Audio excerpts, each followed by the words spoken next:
అందరికీ నమస్కారం. నా పేరు దేవన్ సతీష్ మాదిగ, తెలంగాణ మాదిగ తండాల ఎంఆర్పిఎస్ ఫౌండర్, జనరల్ సెక్రటరీ మరియు కాంగ్రెస్ పార్టీ లీడర్. నేను ఈ మధ్యన తెలంగాణ రాష్ట్రంలో ముఖ్యమంత్రి అయిన యనుమల రేవంత్ రెడ్డి గారి పైన మరియు వారి బ్రదర్స్ పైన గుంటనక్కల్లాక కాచుకొని ఉంటూ లేనిపోని ఆరోపణలు చేస్తూ లంబు జంబుగాళ్ళు బిల్లారంగల్లాక దాడులు చేస్తున్న పరిస్థితి మనం గమనిస్తున్నాం. తెలంగాణలో ఎక్కడ భూ కబ్జాలు జరిగినా, ఎక్కడేమైనా గొడవలు జరిగినా, ఎక్కడెవరైనా ఆత్మహత్యలు చేసుకున్నా, చీమలు చచ్చిపోయినా కూడా దానికి కారణం రేవంత్ రెడ్డి మరియు రేవంత్ రెడ్డి గారి యొక్క బ్రదర్స్ అని చెప్పేసి అని మాట్లాడుతున్న కేటీఆర్, హరీష్ రావులకు తగిన గుణపాఠం చెప్పే దినాల దగ్గరికి వచ్చినాయి. ఎక్కడ చూసినా ప్రతిరోజు ముఖ్యమంత్రి గారి పైన ఈ యొక్క లేనిపోని ఆరోపణలు చేస్తూ మాట్లాడుతున్న కథనాలే మనం చూస్తున్నాం. వీళ్ళు కావాలని రేవంత్ రెడ్డి గారి యొక్క ప్రజాపాలన చూసి భరించలేక వీళ్ళు అతని పైన, అతని యొక్క అన్నదమ్ముల పైన దాడులు చేస్తున్న పరిస్థితులు మనం గమనిస్తున్నాం. ముఖ్యంగా నిన్న ఆయన స్వగ్రామమైన ఒంగూరు మండలం అచ్చంపేట నియోజకవర్గంలోని కొండారెడ్డిపల్లి గ్రామంలో మాజీ సర్పంచి పాములకుంట్ల సాయిరెడ్డి గారు ఒక 80 సంవత్సరాలు పైబడ్డ వ్యక్తి ఆత్మహత్య చేసుకున్నారు. ఈ ఆత్మహత్యకు ముఖ్యమంత్రి రేవంత్ రెడ్డి గారు, ఆయన యొక్క సోదరులే కారణం అని చెప్పేసి అని హరీష్ రావు గారు, కేటీఆర్ గారు ఊరకుక్కల్లాక ఎగబడి మాట్లాడుతారు. నిజాలు తెలియకుండా మాట్లాడడం అనేది ఈ యొక్క వీళ్ళకే చెల్లింది. నిజానికి రేవంత్ రెడ్డి గారు గ్రామానికి ముఖ్యమంత్రి అయిన తర్వాత మొన్న ఆ గ్రామాన్ని సందర్శించినప్పుడు ఆ గ్రామంలో చాలా అభివృద్ధి కార్యక్రమాలు చేపట్టారు. దాంట్లో భాగంగా ఆ గ్రామంలో రోడ్డు పక్కన కార్నర్లో గ్రామకంఠం భూమి గతంలో బావి ఉన్నది, దాన్ని పూడ్చిన వ్యక్తిగా మాజీ సర్పంచ్, ఇప్పుడు ఆత్మహత్య చేసుకున్న సాయిరెడ్డి గారు సర్పంచిన కాలంలో ఆ యొక్క బావిని మొత్తం పూడ్చారు. దాని పక్కనే వెస్ట్ వైపు ద్వారము అతని ఇంటికి ఉంటుంది, ఈస్ట్ వైపు రోడ్ ఉంటుంది, అక్కడ మెయిన్ ద్వారం ఉంటుంది. ఎక్కడైనా సరే మన యొక్క వాస్తును గమనిస్తే ఇండ్లను మెయిన్ ద్వారాలు నార్త్ సైడ్ లేకపోతే ఈస్ట్ సైడ్ పెట్టుకుంటారు, వెస్ట్ సైడ్ ఎవరు పెట్టుకోరు.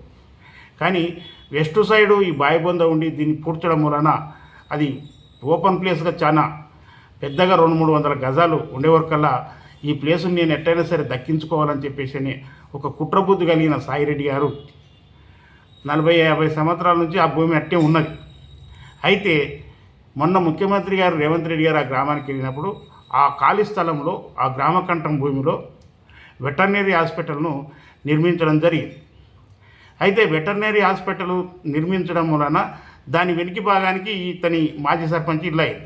అంటే నేను నా ఇంటి ముందర ఓపెన్ ప్లేస్ ఉండాలని చెప్పేసి అని అనుకున్న ఒక స్వార్థ బుద్ధి కలిగిన, కబ్జా చేయాలని బుద్ధి కలిగిన సాయిరెడ్డి ఇన్ని రోజులు ఆ ప్రాంతంలో ఆ గ్రామకంఠం భూమిలో ఎలాంటి డెవలప్మెంట్ కార్యక్రమం చేయలేదు. కానీ ఈ ముఖ్యమంత్రి గారు వచ్చి అక్కడ వెటర్నరీ హాస్పిటల్ కట్టిన వెంబడే నా మీద కక్షతోన ఈ రకంగా ఇబ్బంది పెడుతున్నారని చెప్పేసి అని, అదే రకంగా నిన్న ఆ యొక్క హాస్పిటల్ చుట్టూ కాంపౌండ్ వాళ్ళు నిర్మాణం చేస్తుంటే ఆ నిర్మాణం జరగకుండా అడ్డం అడ్డుకొని గందరగోళం చేస్తే పోలీసులు కూడా వెళ్ళి నచ్చజెప్పడం జరిగింది. గ్రామ యువకులు కూడా గ్రామాభివృద్ధి జరుగుతుంటే మీ ఈ రకంగా ఇబ్బందులు పెట్టడం బాగుండదని చెప్పేసి కొంతమంది గ్రామ యువకులు అతని దగ్గరకి చెప్పడం జరిగింది, చనిపోయిన వ్యక్తికి.